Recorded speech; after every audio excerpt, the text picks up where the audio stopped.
ரொம்ப நாளாகவே எனக்குள்ளே இருந்த ஒரு ஆசை, கனவு, லட்சியம் எல்லாம் உதிர்ந்து நேற்று நடந்த ஒரு சம்பவம் மலர்ந்து எனக்குள்ள ஒரு மாற்றத்தை ஏற்படுத்தி வாழ்க்கை என்ன ஒருத்தனா மாற்றிச்சு.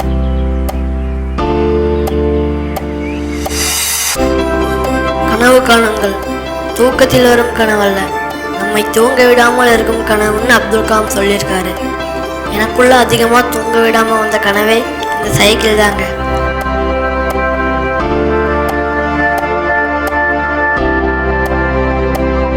ரெண்டு வருஷத்துக்கு முன்னாடி எங்கள் அப்பாவும் எங்கள் அம்மாவும் இறந்த பிறகு இந்த வீட்டில் வேலை செய்கிறதுனால தாங்க நானும் என் தங்கச்சியும் இன்னி வரைக்கும் உயிர் வாழ்கிறோம்.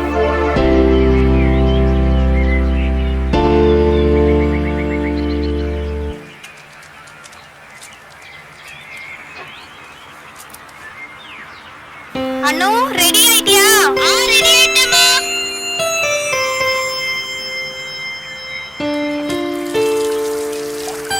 ஷோ, எப்பவும் போல வாட்டர் கேனை விட்டுட்டு போயிட்டாளே.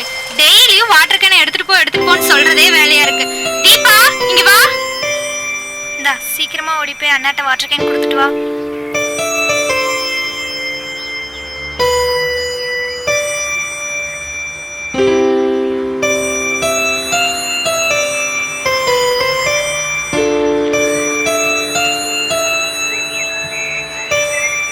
ஸ்கூல் வேன்ல ஏத்தி விட்டாச்சா? போய் மீதி இருக்க வேலையை போய் பார்ப்போம்.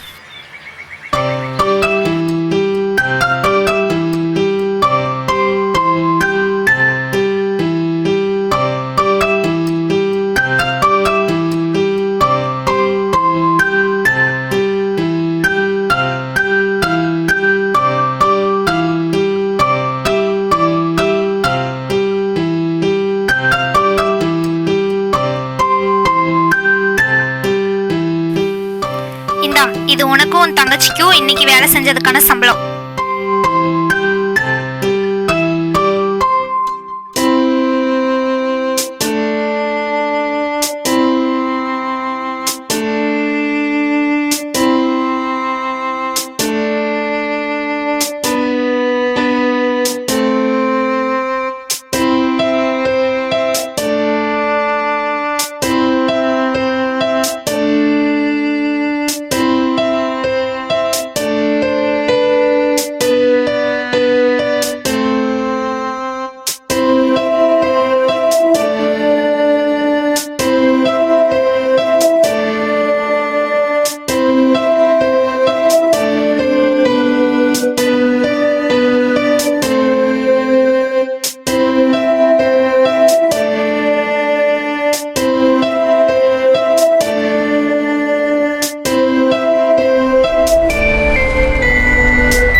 கோவை மேட்டுப்பாளையம் பஸ் ஸ்டாண்டு பின்னாடி ஒரு ஸ்டோர் இருக்குது.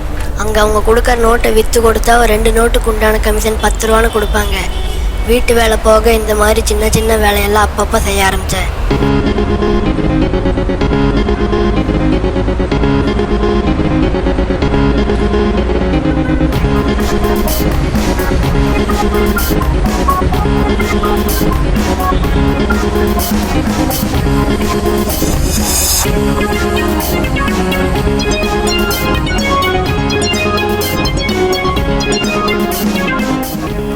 நோட் வேணுமா?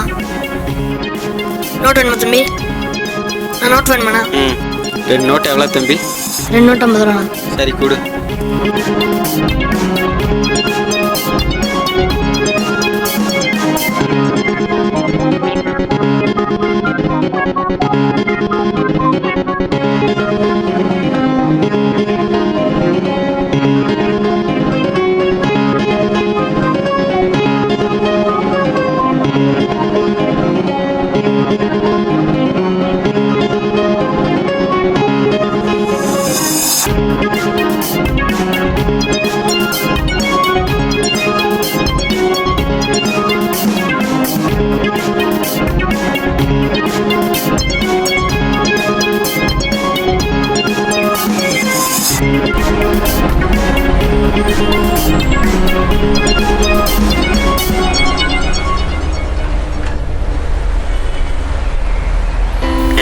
காலையிலேருந்து ஒரு நோட்டு கூட வைக்காம நான் வாங்கிக்கோங்கண்ணா. நோட்லாம் வேணாம் தம்பி. நோட்டு வாங்கிக்கோங்கண்ணா. ப்ளீஸ்ண்ணா.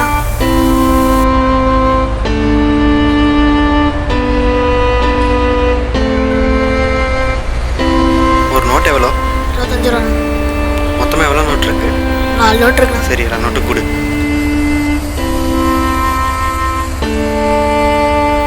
தேங்க்ஸ்ண்ணா.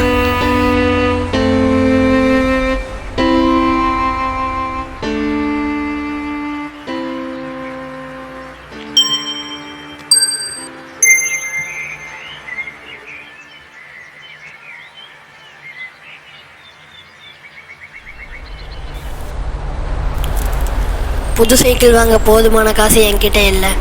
சரின்னு இருக்கிற காசை வச்சுட்டு நேற்று நானும் என் தங்கச்சியும் பழைய சைக்கிள் கடைக்கு போனோம்.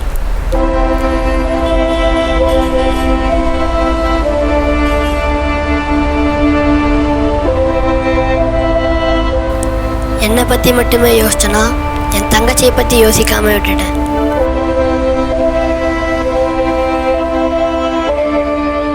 ரொம்ப நாளாகவே எனக்குள்ளே இருந்த ஒரு ஆசை, கனவு, லட்சியம் எல்லாம் உதிர்ந்து நேற்று நடந்த ஒரு சம்பவம் மலர்ந்து எனக்குள்ள ஒரு மாற்றத்தை ஏற்படுத்தி வாழ்க்கை என்ன ஒருத்தனா மாத்துச்சு.